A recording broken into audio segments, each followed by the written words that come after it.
तुमने जंगली जानवरों को लोगों पर हमला करते तो देखा होगा, लेकिन हमारी आज की कहानी में इसका एकदम उल्टा है। कहानी की शुरुआत होती है एक जू से, जहां कुछ शिकारियों ने घुसकर एक शेर का बच्चा चुरा लिया। उस बच्चे को पिंजरे में कैद करके एक हवाई जहाज में ले जाया जा रहा था। इसके बाद हम एक 25 साल की लड़की एल्मा को देखते हैं, जो पियानिस्ट बनना चाहती है। उसे जानवर भी बहुत पसंद थे। एक दिन वो एक आइलैंड पर घूमने जा रही थी। असल में ये आइलैंड उसके दादा का था। उसके दादा ने उसे कई साल पहले गोद लिया था और अब उनकी मौत के बाद ये आइलैंड एल्मा को विरासत में मिला है। आइलैंड पर अंकल जो ने उसका स्वागत किया। वहाँ पर एक बहुत सुंदर सा घर था। उसने फैसला किया कि वो आज की रात इसी आइलैंड पर गुजारेगी। रात के समय अपने दादा की वीडियोस देखकर एल्मा का दिल भर आया। एक वीडियो में उसके दादा ने बताया कि स्नो नाम की एक मादा भेड़िया कुछ साल पहले न जाने कहां से इस आइलैंड पर आ गई थी और समय के साथ उन दोनों में गहरी दोस्ती हो गई। दादा ने एल्मा से कहा कि वो भी स्नो को ढूंढकर उससे दोस्ती कर ले। उस रात शेर के बच्चे वाला प्लेन बेहद खराब मौसम की वजह से उसी आइलैंड पर क्रैश हो गया। क्रैश की आवाज सुनकर एल्मा डर गई और उसने बाहर जाकर देखा, लेकिन वो आइलैंड बहुत बड़ा था तो उसे कुछ नहीं मिला।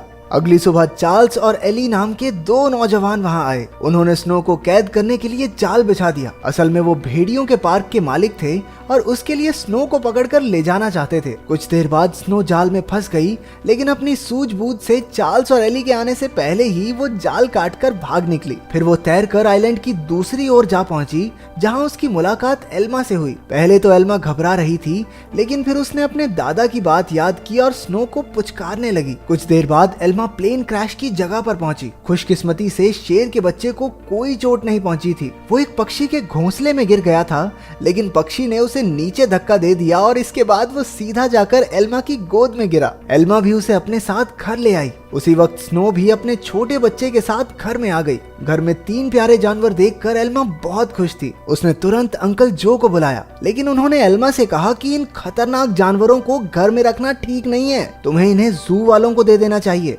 अंकल ने ये भी बताया कि शेर के बच्चे को ढूंढते हुए जू के कर्मचारी वहाँ जरूर आएंगे, और हुआ भी बिल्कुल वैसा ही। अगले दिन एनिमल कंट्रोल वाले वहाँ पहुँच गए। वो जानती थी कि जू वाले कितने बेरहम होते हैं, इसलिए उसने फैसला किया कि वो उन्हें जानवरों के बारे में कुछ नहीं बताएगी। उसने झूठ कह दिया कि उसने किसी शेर के बच्चे को नहीं देखा। घर लौटकर उसने देखा कि स्नो अपने बच्चे के साथ साथ शेर के बच्चे को भी दूध पिला रही थी। उसे बेहद खुशी हुई, क्योंकि अब स्नो दोनों बच्चों का ख्याल रख रही थी। जैसे जैसे दिन बीतते गए, दोनों बच्चों में दोस्ती बढ़ती रही। एल्मा ने भेड़िए के बच्चे का नाम जैक रखा और शेर के बच्चे का नाम ड्रीमर। उधर अंकल जो को चिंता थी कि ये जंगली जानवर एल्मा को कोई नुकसान न पहुंचा दें। लेकिन इसी तरह कुछ महीने गुजर गए और अब दोनों बच्चे थोड़े बड़े हो चुके थे। एल्मा उन्हें आइलैंड पर घुमाने ले जाती और अपने दादा की मनपसंद जगह पर उनके साथ खेलती भी थी। बदकिस्मती से एक दिन जब एल्मा पियानो के एक ऑडिशन के लिए गई थी, तो पीछे से वो भेड़िए के पार्क वाले आइलैंड पर घुस गए। इस बार वो स्नो को कैद करके अपने साथ ले ही गए। उधर एल्मा का सिलेक्शन भी हो गया और वो बेहद खुश थी। लेकिन जब वो घर लौटी तो उसके होश उड़ गए। उसके घर का सारा सामान बिखरा हुआ था,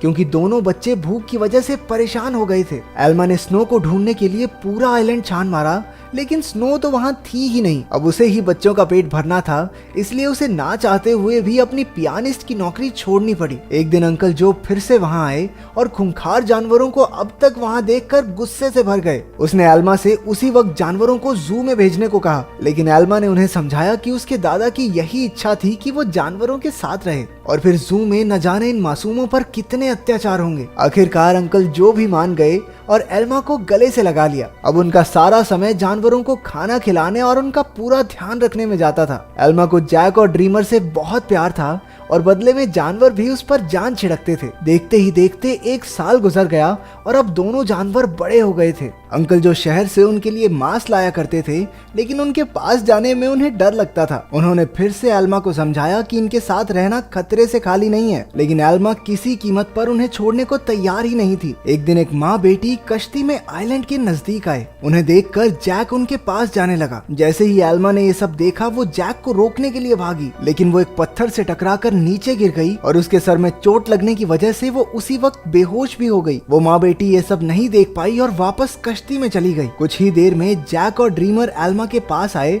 और उसे उठाने की बहुत सी कोशिशें की, लेकिन कोई फायदा नहीं हुआ। वो कई घंटों तक जोर जोर से आवाजें लगाकर मदद के लिए पुकारते रहे, लेकिन कोई नहीं आया। जल्द ही रात हो गई और दोनों जानवर एल्मा से सटकर बैठ गए। उन्होंने पूरी रात जागकर एल्मा को गर्माहट दी। अगली सुबह अंकल जो ने एल्मा को कई बार कॉल की, लेकिन कोई जवाब न मिलने पर वो समझ गए कि कुछ तो गड़बड़ जरूर है। वो तुरंत आइलैंड पर पहुंचे। उन्हें लगा कि जरूर इन जंगली जानवरों ने एल्मा पर हमला कर दिया होगा, इसलिए उन्होंने एनिमल कंट्रोल वालों को कॉल कर दिया। लेकिन जब उन्हें एल्मा बेहोश मिली और जानवरों को उसकी रक्षा करते देखा तो उन्हें अपनी इस हरकत पर बहुत पछतावा हुआ। इसके बाद जब एल्मा को हॉस्पिटल ले जाया गया तो डॉक्टर ने उन्हें बताया कि अगर जैक और ड्रीमर ने उसे गर्माहट न दी होती तो शायद वो आज जिंदा न होती। उधर एनिमल कंट्रोल वालों ने जैक को पकड़कर इलाई और चार्ल्स को सौंप दिया। उन्हें एहसास हो गया कि जैक तो स्नो का ही बच्चा है। वहीं ड्रीमर को एलन नाम के एक आदमी को बेच दिया गया जो एक जू चलाता था। एलन बहुत बेरहम आदमी था जो अक्सर अपने जानवरों को पीटा करता था, लेकिन अपने बाप से बिल्कुल उल्टा उसका बेटा रैफा बहुत नरम दिल का था। जल्द ही उसकी दोस्ती ड्रीमर से हो गई, लेकिन कुछ ही दिनों में बेचारे ड्रीमर को कई नशीली दवाइयां देकर सर्कस में करतब करने के लिए मजबूर किया जाता। ड्रीमर ने अब तक की अपनी जिंदगी मजे से आइलैंड पर गुजारी थी, लेकिन इन बेरहम लोगों ने उस पर काफी बुरा असर डाला। इसलिए राफा अक्सर उसके पास उसे शांत करने जाया करता। उधर हॉस्पिटल में एल्मा ने होश में आते ही जैक और ड्रीमर के बारे में पूछा। अंकल जो ने भारी दिल के साथ उसे सब सच बता दिया। जैसे ही एल्मा हॉस्पिटल से बाहर आई वो सीधा एनिमल कंट्रोल के दफ्तर में पहुंची। उसे पता चला कि जैक को तो भेड़ियों के पार्क में भेज दिया है और ड्रीमर को उन्होंने एक सर्कस ग्रुप को दे दिया था। ये सुनते ही वो गुस्से से भर गई और ऑफिसर पर चिल्लाने लगी, लेकिन अंकल जो ने उसे शांत किया। कुछ समय बाद एल्मा ने एली को फोन करके जैक के बारे में पूछा। एली ने बताया कि जैक बहुत खुश है और यहाँ उसके कुछ दोस्त भी बन गए हैं। इससे एल्मा को थोड़ी तसल्ली मिली, लेकिन अब भी वो ड्रीमर के लिए बहुत परेशान थी। अगले कुछ हफ्तों तक वो शहर की हर एक सर्कस में गई और सबसे ड्रीमर के बारे में पूछताछ की, लेकिन कुछ हाथ नहीं लगा। उधर ड्रीमर की वजह से एलन की मोटी कमाई होने लगी थी। ड्रीमर जल्द ही स्टार लॉयन के नाम से मशहूर हो गया। एक दिन ड्रीमर का सर्कस ग्रुप भेड़ियों के पार्क के पास से गुजर रहा था और जैक ने तुरंत अपने बचपन के दोस्त को पहचान लिया। जैक अपनी सूझबूझ से पिंजरे से बाहर निकल गया। एली ने जब ये देखा तो वो समझ गया कि जैक बेहद समझदार है और वो जरूर कुछ ना कुछ ढूंढ रहा है। जल्द ही जैक उस तक पहुंच गया जिसे वो ढूंढ रहा था। उसने बड़ी चालाकी से ड्रीमर को भी पिंजरे से छुड़ा लिया। इतने महीनों के बाद एक दूसरे से मिलने पर दोनों जमकर खेले। जब एलन को ड्रीमर के भागने का पता चला तो उसने गुस्से में बेहोश करने वाली बंदूक निकाल ली। उसके बेटे रैफा ने उसे रोकने की बहुत कोशिश की, लेकिन लालची एलन ने उसकी एक ना सुनी। हार कर रैफा भी ड्रीमर को ढूंढने एलन के साथ चल पड़ा। एलन ने एली को भी ड्रीमर के बारे में बताया। अब वो समझ गए थे कि जैक और ड्रीमर दोनों साथ ही हैं। इसी वजह से पूरे शहर में हाई अलर्ट जारी कर दिया गया। उस शाम एली ने एल्मा को सब कुछ बताया और कहा कि एनिमल कंट्रोल वाले दोनों जानवरों के पीछे पड़े हैं। ये सुनकर एल्मा घबरा गई, लेकिन एली ने बताया कि उन्होंने जैक के शरीर में एक ट्रैकर फिट किया था। जैक और ड्रीमर की आखिरी लोकेशन एक जंगल के आसपास थी। अब एल्मा और एली ने मिलकर जानवरों को ढूंढने का फैसला किया। उधर दोनों जानवर शहर में खुलेआम घूम रहे थे, इसलिए पुलिस ने शूट एट साइट के ऑर्डर्स दे दिए। बाद में दोनों जानवर फिर से जंगल में पहुंच गए, जहां एलन और रफा ने उन्हें देख लिया। लालची एलन ने ड्रीमर पर अपनी ट्रैंकुलाइजर गन से हमला कर दिया, लेकिन उसी वक्त जैक बीच में आ गया और अपने दोस्त के बदले खुद गोली का शिकार हो गया। बेचारा जैक तो उसी वक्त बेहोश हो गया, जबकि ड्रीमर को वहां से भागने का मौका मिल गया। उसके भाग जाने के बाद रफा ने तुरंत जैक का ट्रैकर हटाकर